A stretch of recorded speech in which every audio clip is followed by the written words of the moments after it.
Assalamualaikum warahmatullahi wabarakatuh, teman-teman tekstil semua. Ketemu lagi dengan saya Randi, angkatan 2009 dan Saya Hamsiawan, angkatan angkatan 2018. 2018. Sekarang kita akan memulai podcast volume kedua. Kemarin kan sempat ada beres volume pertama nih dengan ketua umum.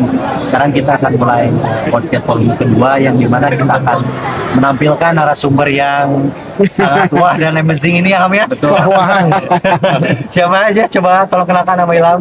Kita udah didatengin dua narasumber hebat, ada Pak Gunawan. Jadi kita akan memberikan perspektif dari akademisi. Yang kedua, Kang Eko yang akan memberikan insight di seorang ekspertis di industri.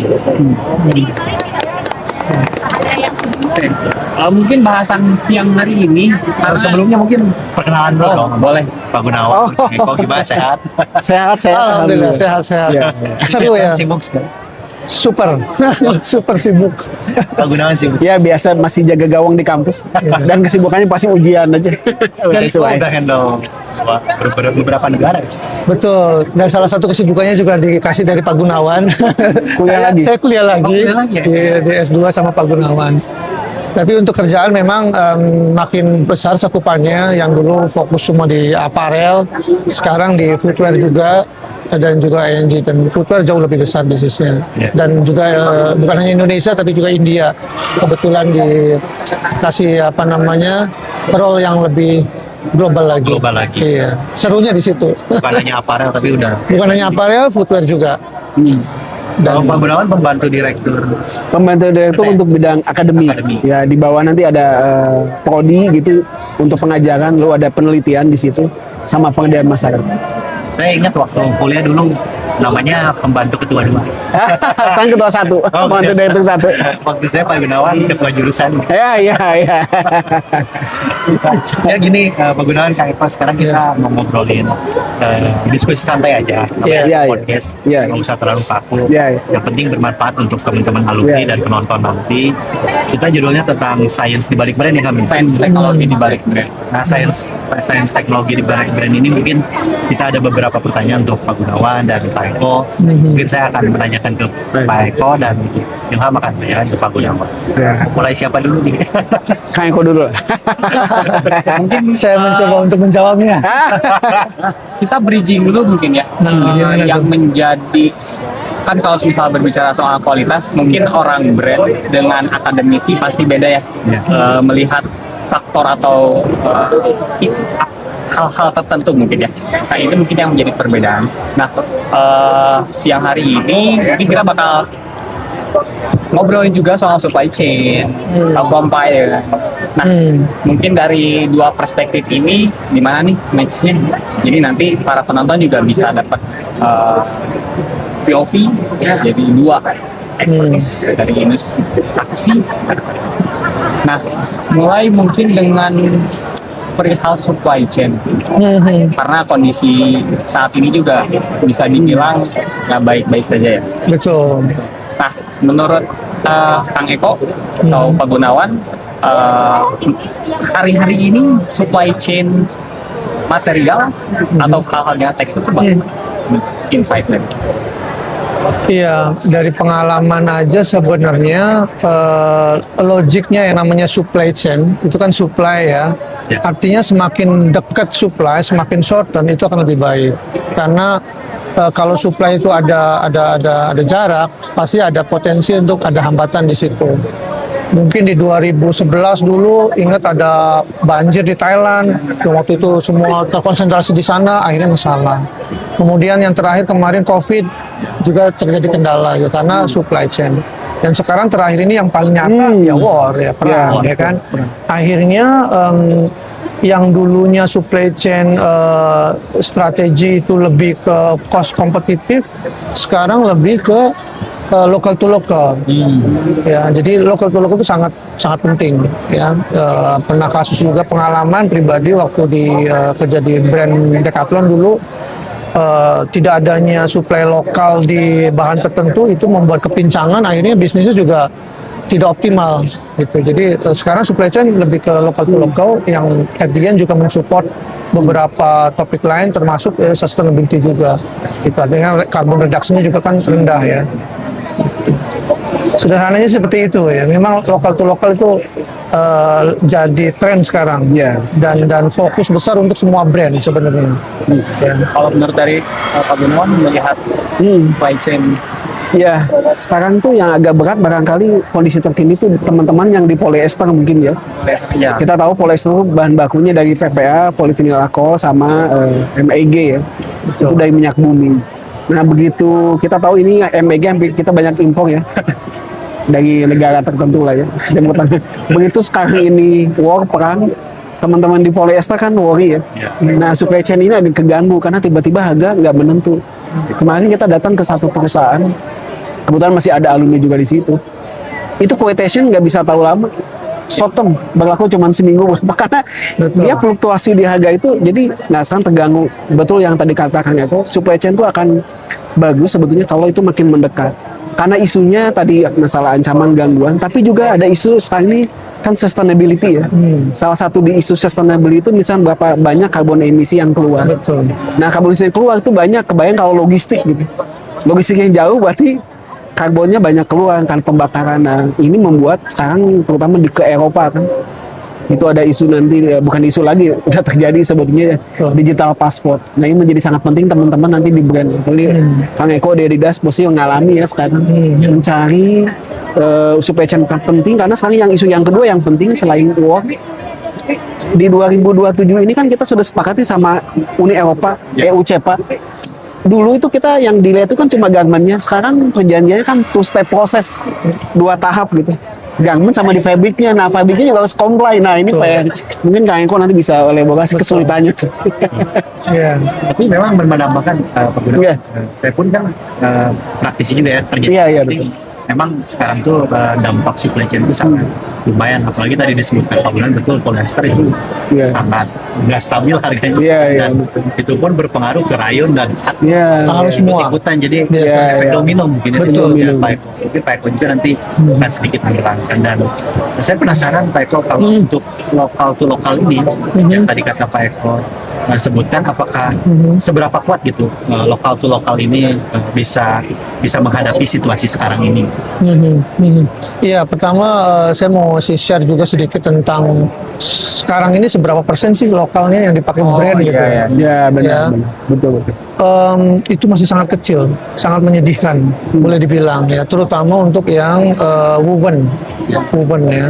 Jadi kita masih perlu nyari partner-partner yang cocok ya untuk menambah, dan kita udah mulai nih.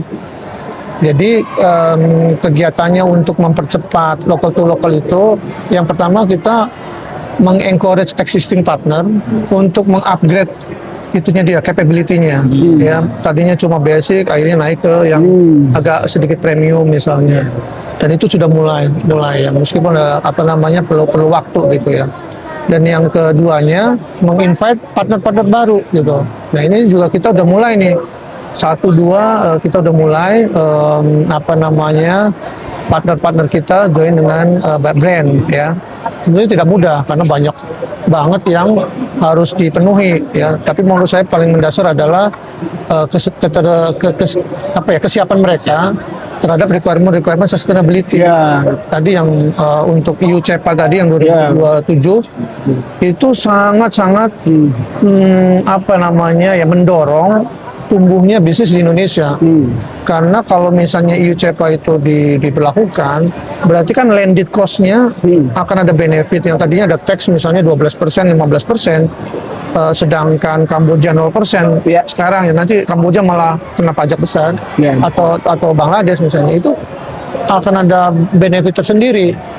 Questionnya Betul. kesiapan kitanya, Betul. kesiapan tentunya gitu. Dari sisi kita sih terus berusaha untuk 2 hal tadi, existing kita improve capability-nya, terus yang baru kita encourage dan kita support untuk bisa comply dengan standar-standar internasional gitu. Berarti improve capability juga ya. Improve capability. Ya, tidak mudah. Misalnya kita lihat sekarang di pameran ini aja ya. Ya. Berapa mills yang join exhibition yang ngasih inovasi-inovasi. Ya, kebanyakannya terus terang mungkin masih di fashion. Ya, betul. Tapi kalau performance sama sport Ya. nggak ada. Ada satu dua lah, Ya, ada. betul. Saya nggak menghilang-hilangkan ya, ada satu dua. Nah, ini yang menarik mau dibahas nih.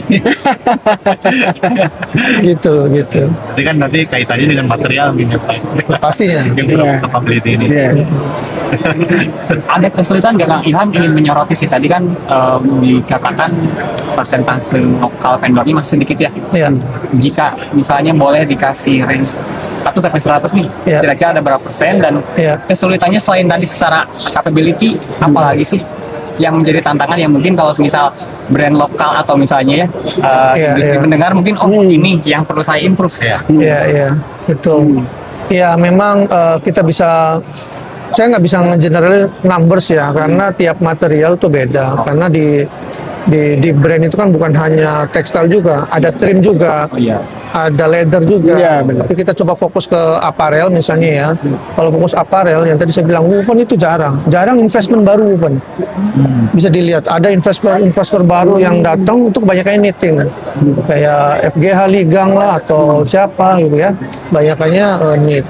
Nah, kalau yang woven mungkin karena investasinya juga butuh yang besar ya, capital investment di situ ya, jadi memang agak berkurang. Kalau persentase ya masih dibilang di bawah 40% untuk yang woven ini Pak. Iya. Sangat kecil.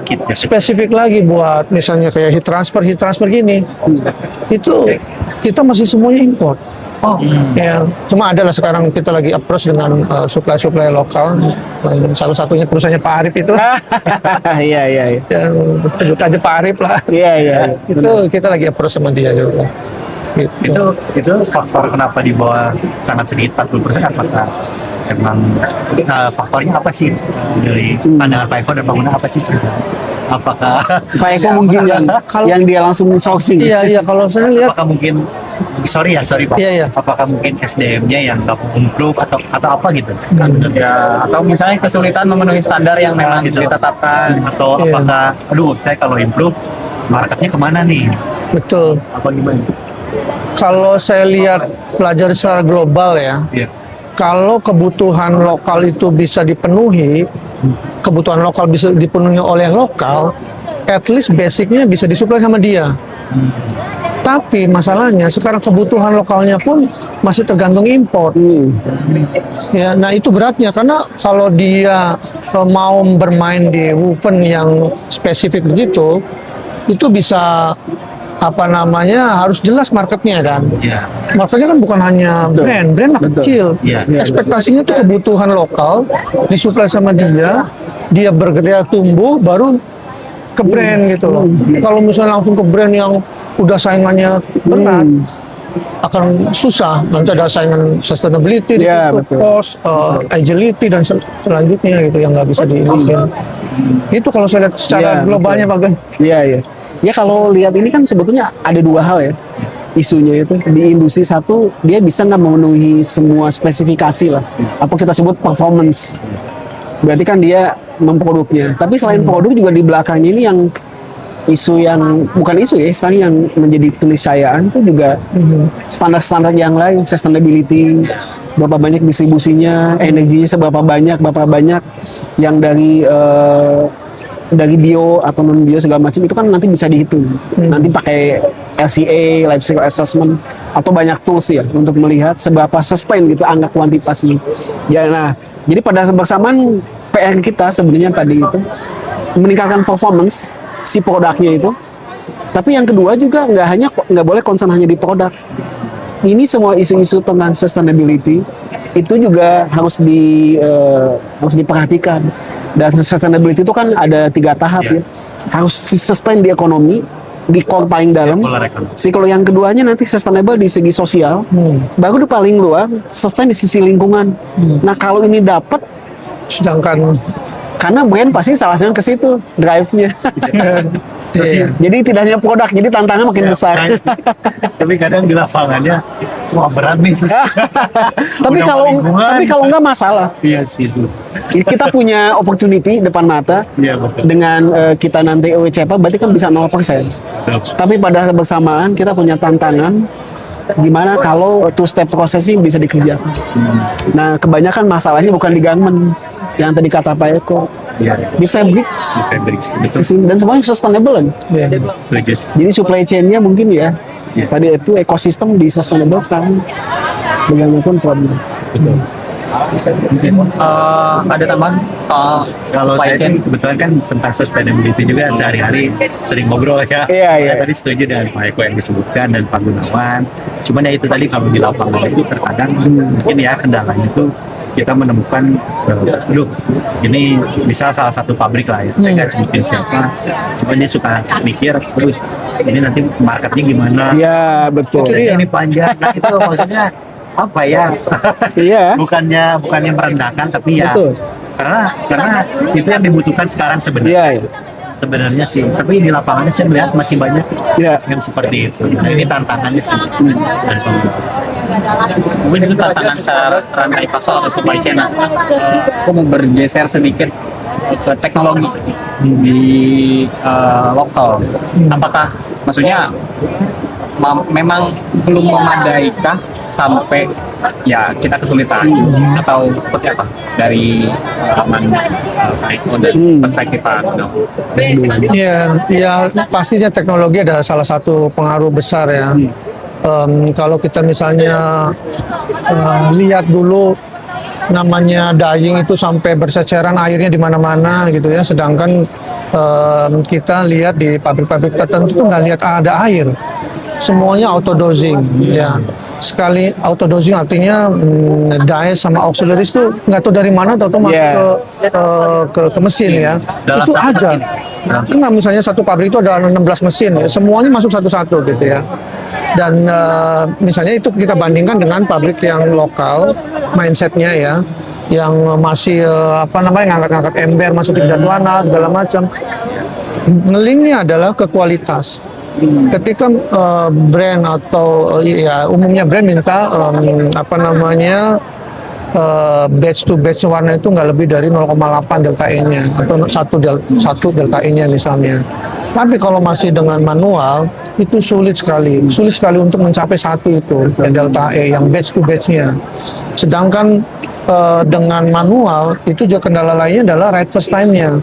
Right first time dyeing-nya itu sangat kecil. Saya pernah memperhatikan tuh bisa di bawah 70%. Ya. Nah, pas kita lihat ke yang tadi supplier yang pakai autodosing, automation, dia nggak usah nyari ngeluarin datanya. Kita jalan kita bisa lihat berapa yang masuk untuk redyeing proses. Seharinya ada reportnya dia. Dan itu cuma 3%, Pak Guru. Untuk proses redyeing itu 3%. Jauh sekali. Jauh. Artinya kan nanti hubungannya ke sustainability, penggunaan air banyak, penggunaan kimia banyak, dan ke bisnis costing. Yang ini bisa karena efisiensinya tinggi, betul. ya dia bisa men-save 20%, akhirnya terlihatnya kok bisa murah banget gitu ya. Yang sini nggak bisa kok. Ya, dan seterusnya gitu ya. Akhirnya yaitu teknologi salah satunya. Memang itu bukan satu-satunya juga ya. Kita bisa lihat R&D center punya nggak kita di tiap-tiap partner kita nih. Mungkin di Finland ada gitu ya, tapi yang lain ya nggak ada R&D center gitu. R&D center artinya dia juga terkoneksi dengan dunia luar, fashion trend. Pernah saya nanya begini Pak Gun, ini ada hubungannya akademisi juga nih. Akademisi artinya gini, ada satu supplier yang introduce ke kita, dia ngurangin R&D, dia disebutin berapa PhD-nya di situ.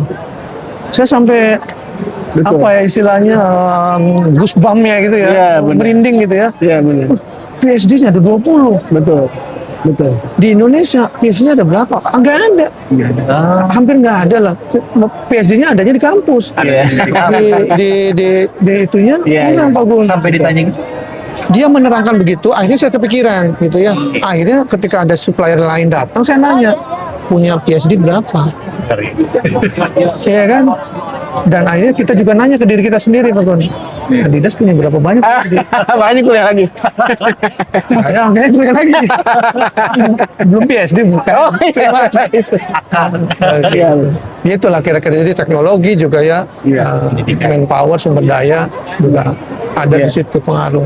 Dari Pak Gunawan, Pak. Iya, kan kalau kita lihat dari hulu ke hilir ya, berarti hulu kita bicara serat, sampai nanti di industri intem di antara sampai di hilir.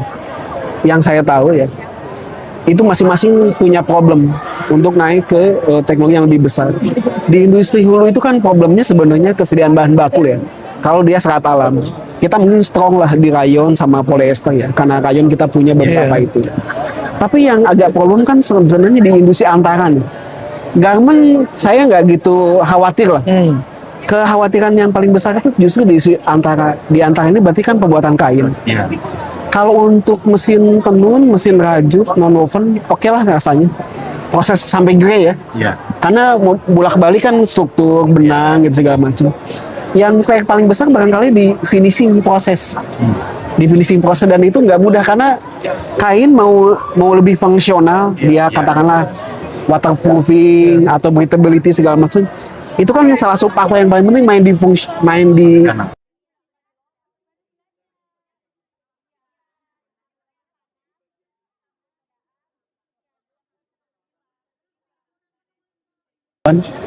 itu kan Taiwan untuk fungsional tekstilnya Oh, iya. lumayan maju. Saya tahun 2000 pulang dari Jerman waktu itu 2010 ya. Saya diundang oleh fungsional tekstil. Itu sama sekali mereka nggak tahu berarti. Padahal negara yang lain, Taiwan dan segala macam udah kemana fungsional. Jadi kita memang stepnya terlambat tadi itu Pak Eko. Mau nggak bisa berhenti nih di main yang biasa aja. Ini mau nggak mau harus masuk ke fungsional, mengedukasi kata-kata fungsional tekstil, teknikal tekstil, advanced self, itu ternyata juga nggak mudah. Nah, makanya mungkin kalau saya penting lah untuk restrukturisasi ya namanya. Restrukturisasi karena semuanya pada akhirnya kan di mesin ya. Iya. Saya itu ditambah mesin juga nggak bisa bekerja teknologi kalau orang yang menggerakkannya nggak bisa, nggak teredukasi. Betul. Saya kira itu sih mungkin titik poinnya ya.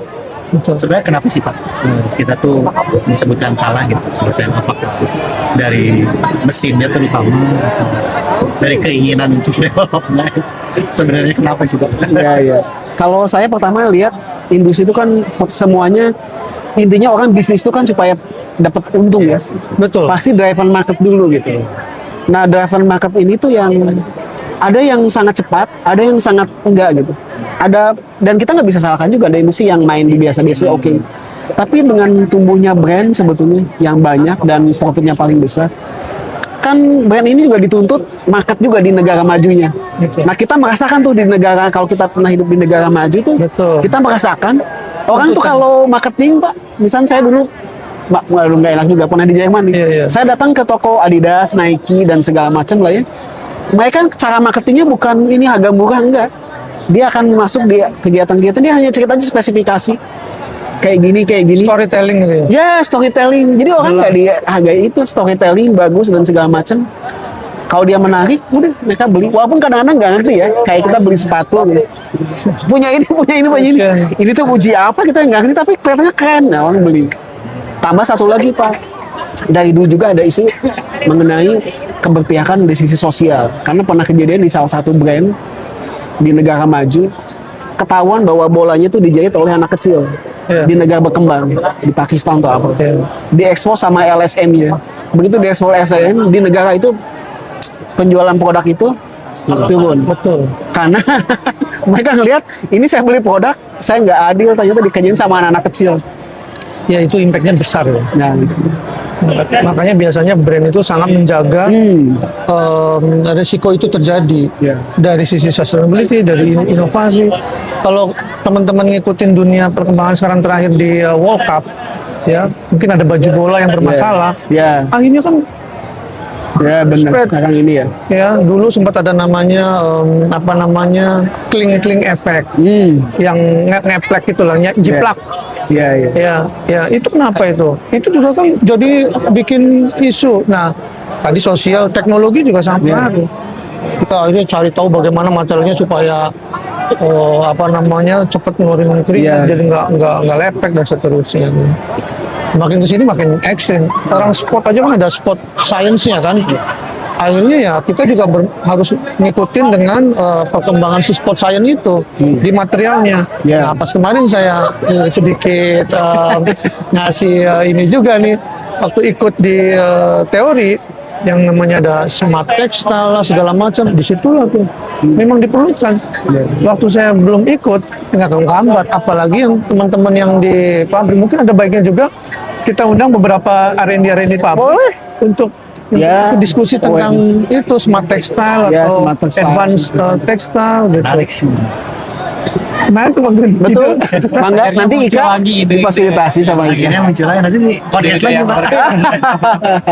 Tapi menarik sih Pak sebenarnya, kan kalau kita berkaca ke market luar ya, mereka aware gitu ya, maksudnya ini dunia nyata aja Pak. Betul. Eko gitu. Iya. Aware terhadap hal-hal kayak sustainability. Oh ini fungsionalnya Ya, ini. Nah kalau kita kembalikan ke market lokal, Mhm. market kita udah siap belum dengan storytelling seperti itu kan? Karena kan gini ya, setahu saya Indonesia ini sensitive price ya, yang penting price. Nah, nah ini gimana Pak? Menurut Pak Eko penggunaan pandangannya hal-hal seperti ini. Padahal kan menarik ya storytelling, hal itu tuh sangat penting. Kita bisa lihat dari sini lah kalau menurut saya. Kalau ada launching produk baru, Indonesia tuh ngantri. Katanya nggak punya duit ya. Makanya ekonominya lagi nggak bagus. Ya, betul. Sepatu baru launching, bus habis. Iya. Jaket tadi yang kemarin terakhir yang Adidas baru muncul habis. Saya aja nggak kebagian sampai sekarang. Posisi. Iya benar bagus sampai bingung saya gitu ya. Kemudian event-event sport kayak maraton, sekalinya maraton itu Ya, benar. 15.000 orang, ya kan 15.000 orang, belum efek player yang lainnya gitu ya. Saya pikir Indonesia udah mulai berubah lah. Ya, benar. Ada lokal brand juga kan banyak bagus-bagus ya. Dia juga mulai inovasi. Kemudian yang outdoor juga, brand outdoor juga bagus-bagus. Saya pikir mungkin ya itu tadi bisa mengkomunikasikan storytelling ke customer dengan bagus ya, dan dibumbui dengan teknologi mengangkat brand image ini yang perlu waktu, tapi sekalinya bermasalah dia bisa hilang dalam sekejap. Artinya lokal juga bisa tumbuh, Sangat bisa ya berarti. sangat bisa brand-brand ini, dan customer juga udah, konsumen juga udah aware. Anak-anak muda sekarang dia tahu banget sustainability Iya. gitu. Jadi sangat bisa ya, peluangnya bisa banget. Sangat bisa. Saya lihat ada lokal brand yang bagus kok ya kan, yang banyak yang diikutin sama ini. Tinggal bagaimana menciptakan peluang-peluang, momen-momen yang perlu dijaga. Nah, momen ini yang biasa kita fokuskan kalau di brand. Semua brand lah saya pikir. Momen tuh artinya ketika orang lagi suka itu, ya dia mau beli kan. Iya. Nah pas mau beli barangnya nggak ada, habis. Nah itu menjaga momen itu penting kan. Artinya kalau istilah orang beda-beda ya, ada yang flexibility, ada yang agility, ada yang macam-macam. Artinya supply ke market harus cepat. Balik lagi tadi, kalau misalnya enggak lokal to lokal, akhirnya supply-nya lama. Akhirnya ke market lama banget. Akhirnya momennya hilang, momentumnya hilang. Jadi itu yang harusnya dengan lokal to lokal, dengan lokal brand segala macam, momentumnya ada, cepat. Nah momentumnya itu kita minta juga dari supply chain, bagaimana dari tekstilnya cepat, ya, dan seterusnya lah. Iya. Udah nggak ngomong lagi bahwa misalnya kita ngomong berapa lead time-nya? Oh ini lead time-nya 45 hari, udah nggak zaman. Iya. Udah nggak zaman. Lead time itu 14 hari. Wih, 2 minggu. Ya nanti kita bisa pikirkan bagaimana Betul. ininya gitu ya. Iya. Iya. Nah, mungkin Ilham, tadi kan kita juga sempat mention kalau misal masyarakat Indonesia dia udah mulai aware. Nah, aku pengen tanya nih ke Kak Eko sama teman-teman mengenai material yang berkualitas. Karena tentunya menurut saya pasti beda nih perspektif dari Pak Eko dan Bapak Gunawan. Dari sisi akademisi, secara ilmiah bagaimana secara dari brand dari tanpa Iya. menyinggung IP mungkin ya Kang secara umum.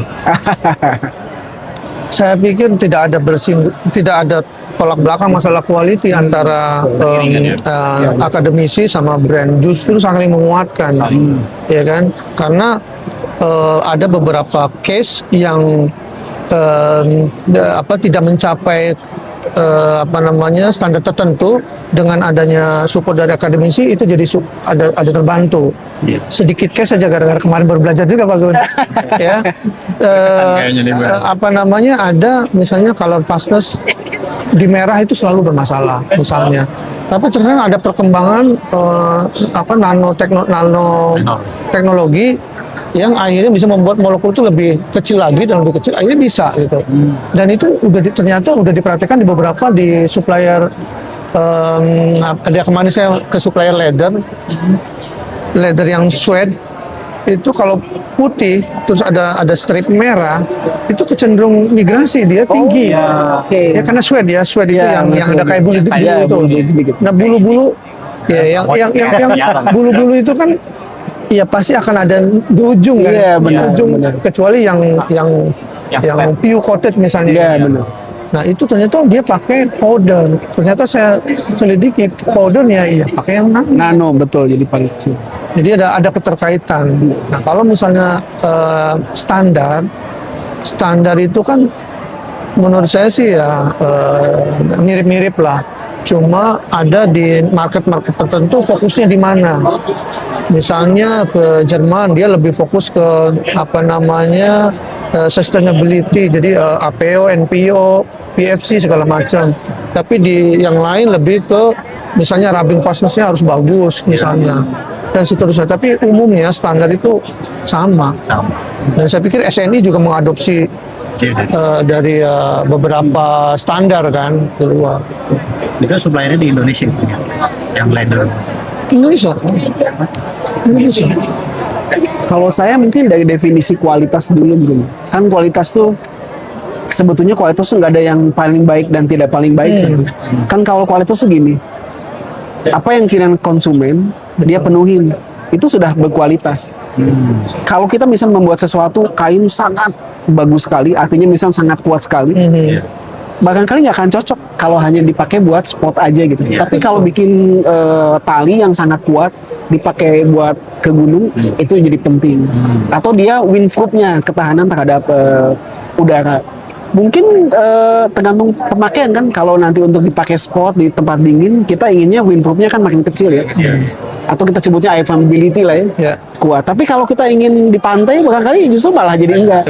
Jadi kualitas itu sebenarnya definisinya tergantung kepada siapa konsumennya. Nah, End function-nya mungkin. End function-nya, betul. End use-nya. Nah, sekarang kita masuk. Sekarang kan dikatakan bagus dan tidak itu kualitatif ya. Ini tinggi atau rendah, ini dia pendek, berat atau tidak, ini kuat atau enggak, itu kan kualitatif. Kuantitatif itu dalam bentuk kuantifikasi, bentuk angka. Nah, jadi kualitas itu akan bisa dinilai kalau dia berupa kuantifikasi. Kuantifikasi itu didapat angka dari pengukuran. Nah, masalah pengukuran ini kalau untuk pengukuran tekstil yang biasa lah ya, yang saya biasa itu misalkan kekuatan, tahan jebol, gosokan tuh udah biasa. Nah tapi untuk ke arah-arah ke advanced textile, ke arah functional textile, textile sport segala macam, mungkin sudah naik stepping, misalkan menggunakan SGHP, sweating guard, hot plate, atau FTT, fabric touch tester. Itu setahu saya kayaknya belum ada di banyak industri kita punya itu. Padahal itu penting, misalnya SGHP kita untuk menilai berapa sih moisture perpindahannya sehingga bahan ini terhadap kelembaban dan seterusnya itu jadi mudah. FTT buatan masalah skin kan, pegangan, menyentuh, karena nanti disitu ada diuji bending, friction dan seterusnya. Nah, saya nanti mungkin Pak Eko yang nanti jelasin. Mungkin untuk riset-riset di brand di tempat asalnya itu pasti udah dilakukan. Nah satu lagi menurut saya salah satu yang PR ya, ini sebenarnya udah lama kita diskusikan. Itu mimpi sebenarnya. Kalau industri-industri itu ada nggak sih yang bisa bikin hubnya, misalkan API, AGTI atau IKA atau apapun, yang si customer itu dia bikin desain-desain tertentu, pengembangan inovasi di fabrics, lalu secara periodik sih ini tuh dibawa ke brand, bawa ke Adidas, Nike, H&M segala macam. si KNK ini siapa tahu dipakai untuk mereka untuk mendevelop. Begitu tahun depan misalnya ada yang bagus place order, dia pasti akan ke situ. Saya dengar katanya strategi Taiwan begitu dari dulu. Jadi industri berkumpul, dia kirim semua kain-kainnya ke brand, itu dipakai kain itu sehingga pas turun order mereka udah siap fungsionalnya. Nah, kita mungkin masih individu kelihatannya nih, masing-masing industri. Kalau ada yang mengkolek gitu, jadi diplomasinya nggak usah ini harga murah segala macam, dia kirim produk itu lewat mana? Saya nggak tahu, mungkin API, AGP itu apa. Ini perbedaan mendasar bisnis tekstil di Indonesia sama di Taiwan atau China. Taiwan lah mungkin sekarang perbandingannya. Indonesia itu lebih ke vertical integrated. Zaman-zaman dulu kita bilang vertical integrated itu tuh yang top lah, semuanya ada sendiri gitu. Ya benar. Sedangkan di Taiwan itu lebih spesifik. Yang namanya weaving ini spesialisnya, yang dyeing spesialis di sini, dan ada orang-orang tadi yang disebut converter, ya kan? Kalau di kita biasanya dibilang converter. Itu juga bermain cantik dalam manajemen bisnis internasional. Ya tadi akhirnya gitu, yang muncul Taiwan lagi, karena Indonesia atau kebanyakan di kita itu sangat nyaman dengan masing-masing, which is called vertical integrated itu dibilangnya. Spinning saya punya, ini saya punya, ya punyanya di situ doang. Iya, global. Nah, ini ada yang masuk bermain dengan metode converter di Indonesia. Hancur. Dia sangat kuat di bisnis internasional. Dia naruh di weaving di sini. Pas di dyeing, enak aja. Nanti dia yang ini. Atau akhirnya dia juga punya kebutuhan sendiri. Kapasitasnya terbatas. Akhirnya supply ke brandnya telat. Itu banyak kasus kayak gitu. Jadi antara converter sama integrated.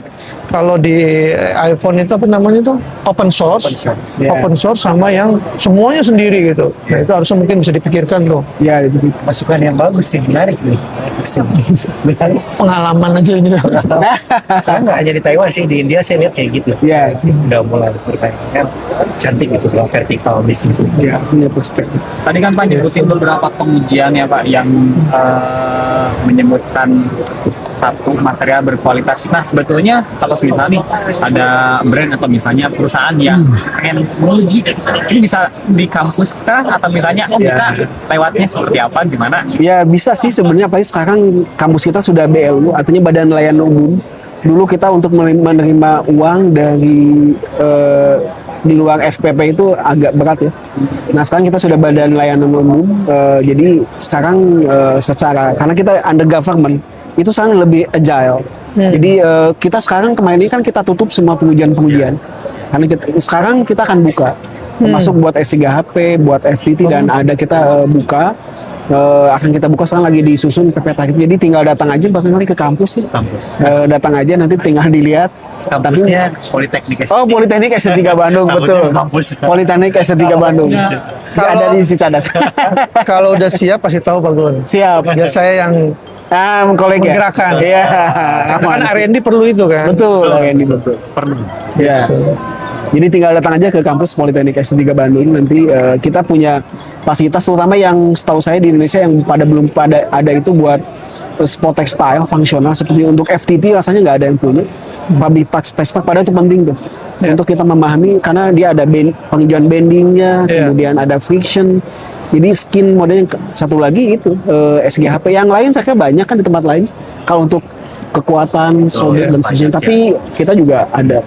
Ini emang sportwear ini demand-nya sedang besar. Iya, semua orang makin menyadari tentang kesehatan kan. Ya. Sejauh ini Pak sebelum pembentukan BL tadi kan sempat ada kesulitan. Tapi pernah ada nggak brand yang memang pernah berkolaborasi dan akhirnya ini nih hasil kolaborasi dan akhirnya laku di market? Setahu saya sih nggak banyak ya. Setahu saya nggak banyak. Ada satu dua tapi tentu nggak bisa disebutkan barangkali. Sudah sekarang ada satu industri mungkin nggak bikin produk sih, tapi dia mengembangkan zat kimia tertentu dengan satu industri udah jalan sekitar beberapa tahun ini. Dan sekarang kita di tahun ini juga ini bisa disampaikan nggak ya? Tahun ini tuh kita akan bekerja sama dengan TNI untuk pengembangan pakaian tempur. Ya, rencana pakaian tempur untuk di Medan Papua. Itu akan kita akan riset gitu. Termasuk nanti di tahun depan juga ya. Jadi itu sebetulnya sudah. Nah, untuk mengembangkan seperti itu kan fungsional. Iya. Ini dia harus kuat. Dia ada di medan, misalnya katakanlah di tropis yang banyak hujan, dia nggak boleh juga terlalu banyak menyerap. Iya. Tapi dia juga harus ringan. Berarti kan ada kombinasi, dia juga harus karena bergesekan, dia nggak boleh banyak rusak. Nah, yang kayak gitu tuh kita harus memikirkan aspek dari sisi pembuatan di fabricsnya sampai nanti di finishingnya, sampai nanti pas jadi garmentnya kan, jangan sampai ininya dikaku. Nah itu dihitung ergonominya, dihitung segala macam. Nah itu kita sedang akan riset ya, mudah-mudahan aja. Saya mau nanya ke Pak Eko, kalau material terbaru sekarang yang sustainability, kan kita tahu ada recycle patung, nah, rayon pun ada yang sustainable, polyester ada recycle polyester. Kalau sekarang mungkin di keadaan sekarang yang terbaru apakah ada nggak? Iya, saya pikir ini bukan rahasia umum juga ya, yang dari konsepnya linear sekarang kan ke sirkular. Akhirnya kita juga berperan besar di bisnis dan development menggunakan textile to textile. Jadi kita punya target dan kita punya saya pikir ini juga udah global target ya, artinya udah announce disclose juga terhadap konsumen itu di 2030 kita berharap mencapai 10% dari textile to textile yang kita pakai di produk kita nanti 2030. Mungkin akan ada dipercepat ke produk-produk tertentu yang mungkin akan 100% T2T, tapi itu belum di define ya. Tapi at the end kita fokusnya ke sana, textile to textile. Jadi circularity-nya tercapai. Gitu. Nah, kalau saya ingin melanjutkan dari Kang Eko tadi, jadi tekstil to tekstil itu kan berarti tekstil yang kita gunakan nih, kita bisa gunakan lagi. Gitu. Nah, salah bahannya apa? Betul. Nah, sekarang kan yang cara kita mengolah tekstil menjadi serat lagi lah gampangnya ya. Dari kain terus kita bisa jadi serat atau jadi benang lagi. Sebetulnya kan nanti ada 3 metode sebenarnya. Metode pertama sistem mekanik. Betul. Mekanik nanti digaruk, nanti dijikan ini. Nah sekarang kan yang sistem mekanik ini sebenarnya sudah ada di Indonesia. Tapi kebanyakan dibikin non-woven. Setelah jadi non-woven nanti buat peredam suara. Tapi bisa juga karena dia seratnya ini masih serat-serat yang panjangnya berbeda itu, maka orang masih sering campur dengan virgin. Kalau virginnya makin sedikit ya paling yang dihasilkan nomor benangnya pasti besar. NS10 juga paling tinggi, misalnya dikerjakan oleh satu perusahaan di Sidoarjo. Itu kedua. Nah sekarang yang jadi tantangan sebetulnya itu jadi mekanik. Jadi mekanik punya limitasi. Ada perusahaan yang sudah bisa bikin PNE20, tapi akan merubah satu setting. Dan pernah kita di kampus ada satu benang yang mengolah sampai di NE20, kita rajut gitu, hasilnya bagus. Tapi harga jualnya naik. Nah ini juga bentrokan nanti dengan di customer. Nah yang kedua yang ini masih challenging sebetulnya, mengolah tekstil to tekstil tapi basisnya kimia. Nah kalau kimia berarti semua polimer dirubah lagi jadi monomer. Nah ini yang sebenarnya di semua ini jadi challenging di seluruh dunia sebenarnya around the world. Karena untuk memisahkan nih, terutama yang susah kan campuran. Kalau teknologi mekanik itu yang saya lihat tuh kan kita perlu sorting. Sorting itu nggak gampang. Masih sekarang manual, baju masih perlu dipotong. Nah tapi membedakan di sini ada berapa persen rayon, itu kan pakai FT. Nah akhirnya digabung. Ya, metode yang ketiga ya dengan biomekanik, dengan menggunakan enzim. Itu lebih juga sustain. Nah sekarang PR-nya sebenarnya kalau yang mekanik saya sih nggak khawatir ya. Tapi yang jadi masalah adalah di produk akhirnya. Belum bisa untuk yang kecil. Ada beberapa perusahaan yang sudah melakukan itu, tapi virginnya juga 90%. Iya, maksimal 30 sih. Maksudnya recycle-nya itu. Ya, nah itu juga masih karena begitu virgin kan spinability-nya panjang serat, finishingnya masih bagus. Tantangannya di situ makin mengecil sehingga orang melakukan gimana kalau di chemistry. Teknik chemistry masih tantangan di Indonesia. Saya belum lihat ada pelakunya kayak. Katanya mau ada datang dari mana? Dari Amerika itu di Jawa Timur. Ya. Cuma belum tahu tuh yang dibawa oleh grupnya Brothers apa kalau nggak salah ya. tekstil to tekstil. tekstil karena arahnya ke sana sebenarnya. Tapi kalau ini menarik sih Bang, saya jadi berpikir kalau tekstil to tekstil nanti kan artinya bahan yang sudah digunakan bisa digunakan lagi ya. Betul. Nah, bagaimana dengan nasib nanti yang jualan virgin? Ini menarik sih, saya jadi kepikiran nih. Ini jadi trigger ya sebetulnya. Ini Jadi kepikiran. Masih jauh, masih kecil. Itu tuh yang tekstilnya sekarang masih di bawah 1%. Yang ini ya kebutuhan masih jauh. Jadi don't worry masalah itu ya.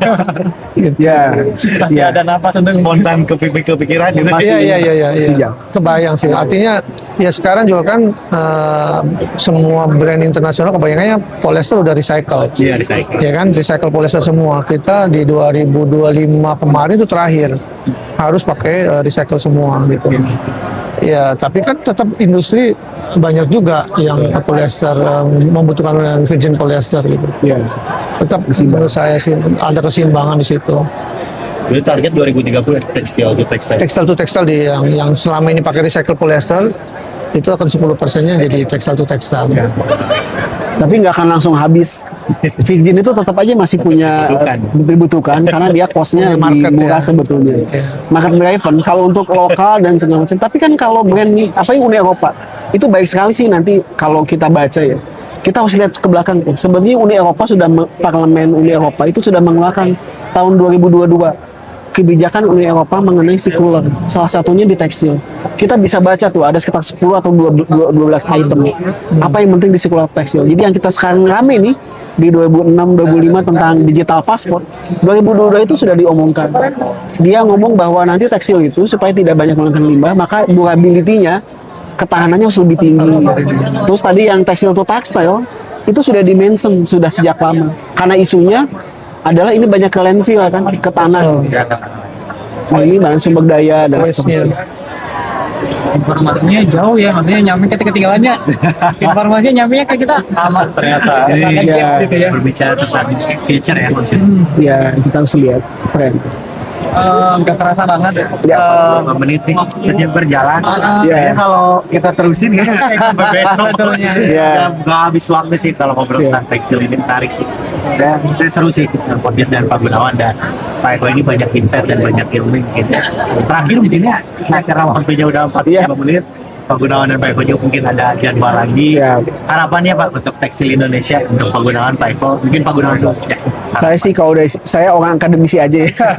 Jadi saya sih sangat mewanti-wanti ya. Di 2027 kita masuk ke EU CPA.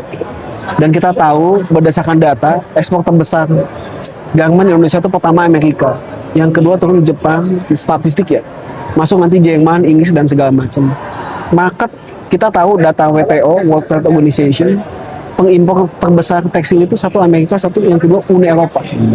Jadi Uni Eropa itu pangsa yang besar 27 negara. Sekarang Uni Eropa sudah membuka dengan EU CPA, tapi dia persyaratannya adalah two-step process. Kalau Uni Eropa kan jadi 0%. Itu yang kita diiri oleh negara-negara yang lain, Bangladesh, Vietnam. Sekarang kita jadi 0%, tapi itu opportunity. Tantangannya adalah karena dia minta two-step proses, tidak hanya di garment sekarang, masuk ke fabric lari ke benang masuk ke fiber. Nah, jadi sekarang menurut saya, apa yang saya pesankan, industri tekstil cepat berbenah.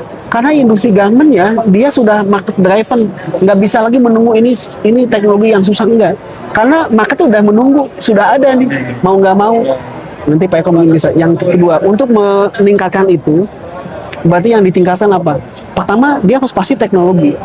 Teknologi kenapa? Karena untuk membuat si produk itu jadi lebih tinggi performance-nya, mau nggak mau itu pasti ada teknologi. Teknologi di situ ada mesin, ada benang lah, itu ada zat warna dan pembantu dan seterusnya. Tapi teknologi juga nggak akan bisa dikerjain kalau orang di belakangnya yang menggunakan mesin itu juga nggak diedukasi. Yang ketiga, yang terakhir kali barangkali, tema-tema kita mengenai industri sandang levelnya barangkali harus mulai dinaikkan lebih jauh. Karena ke depan kita berbicara tekstil itu nggak hanya tekstil sandang. Ada yang disebut dengan technical textile. Orang menyebut mungkin advanced textile. Tekstil yang digunakan buat otomotif, buat pesawat terbang lah, buat bangunan, buat household di rumah, itu kan semua tekstil sekali. Nah, area-area ini yang barangkali kita harus coba kembangkan. Bahkan untuk sandang pun, tekstil-tekstil buat sport, apa yang disebut fungsional, dipakai buat pemadam kebakaran. dan seterusnya. Itu kan tema-tema yang kita barangkali butuh kembangkan. Dan satu lagi aja, pengalaman kita mengenai COVID kemarin 2020-2021 itu menunjukkan kita itu sebenarnya belum punya ketahanan sandang. Buat apa ketahanan sandang untuk medical textile? Jadi sebenarnya kita tidak berdaulat tekstil nih di medical textile. Yang orang dulu nggak memperhatikan. Sewaktu kita ada COVID, kita tahu semuanya pakai plastik. Masker itu nggak ada karena kita bergantung 100%. Mungkin itu aja, mungkin tambahannya. Berarti nanti bisa jadi full step proses nih ya. Gaban, kain, Iya, terus saya proses benang, itu. Betul. Untuk kemungkinan kan? Iya betul. Betul. Menarik sih. Baik. Iya, kalau dari saya harapannya pasti sebenarnya mirip-mirip juga dari beberapa opportunity yang pernah saya sampaikan sebelum-sebelumnya. Pertama, sinergi antara semua supply chain hulu ke hilir ya. Itu perlu banget. Jangan sampai garment beli kain di import, yang fabric supplier beli benangnya dari import dan seterusnya gitu ya. Jadi perlu sinergitas dan harapannya makin besar sebenarnya dengan tadi adanya EU CEPA tadi ya. Don't worry about it ya, pasti ada itu peluang banyak banget, tinggal kitanya mau apa enggak. Terus yang kedua, ini penting banget alih teknologi atau upgrade teknologi ya, karena teknologi juga terkesannya mungkin investasi di awal, tapi itu akan jangka panjang bisa tercapai di situ ya, dengan hubungannya ke costing, sustainability dan seterusnya. Terus yang ketiga, ini yang jadi concern beberapa pengguna juga atau stakeholder, bahwa performance sama kualitinya lokal itu di bawah standar. Maksudnya nggak stabil lah, nggak konsisten. Ini perlu diperhatikan. Jadi harapan saya teman-teman pegiat tekstil atau enggak yang supplier atau semuanya ya, mungkin quality itu penting. Ya tadi kita udah bahas quality, parameternya ada segala macamnya, beda-beda. Tapi yang jelas konsumen butuh certain level, itu yang harus dicapai. Dan itu akan tercapai dengan alih teknologi, SDM yang berkualitas, dan juga tadi sinergi dengan beberapa stakeholder hulu ke hilir. Itu sih kira-kira dari saya harapannya itu. Tapi positif, saya sih selalu positif terhadap tekstil Indonesia. Pasti bisa berkembang. Ya betul. Ini juga jadi tugas kita mungkin ya. Tugas kita semua. Makanya saya mau ikut podcast ini juga salah satunya untuk mengedukasi ya. Karena tugas semua. Ya betul. Masih banyak nih Pak Gunawan, Sama-sama, makasih. sudah hadir nih kala kesibukannya untuk mengisi podcast tekstil ya di Terima kasih. Ikatan Alumni Esteta Tekstil. Mungkin dari saya terima kasih teman-teman alumni yang udah nonton. Kita ketemu lagi di podcast selanjutnya. Saya Randi, Hiro Setiawan. Bye, thank you. Terima kasih. Terima kasih ya semuanya. Terima kasih Bang.